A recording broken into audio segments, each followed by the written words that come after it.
আসসালামু আলাইকুম।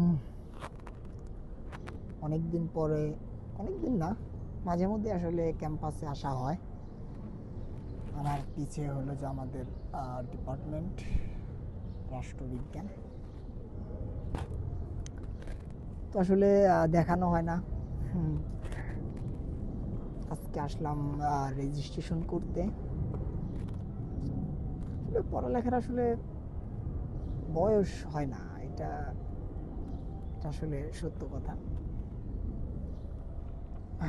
তবে ইচ্ছা ছিল যে যখন আমরা আসলে 7 কলেজ ঢাকা ভার্সিটির আন্ডারে ছিল, তখনই আসলে ভর্তি হয়েছিলাম। তখন একটা ইচ্ছা ছিল যে ঢাকা ইউনিভার্সিটিতে আসলে মাস্টার্সটা করব, কিন্তু আসলে সবাই চিন্তা করলো যে ঢাকা ভার্সিটির আন্ডার থেকে বের হয়ে যাবে। আসলে যেই কথা সেই কাজ, সবাই বের হয়ে গেল। এখন যে চিন্তা ভাবনাটা আসলে করছিলাম সেটা আসলে হচ্ছে না। তো দেখি কোথায় আর কি মাস্টার্সটা করব। আর পিএইচডিটা আসলে বাইরে করার ইচ্ছা, কারণ পলিটিক্যাল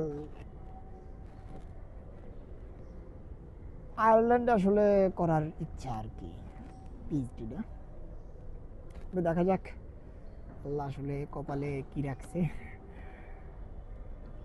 এই আর কি। ভালো থাকবেন, সুস্থ থাকবেন।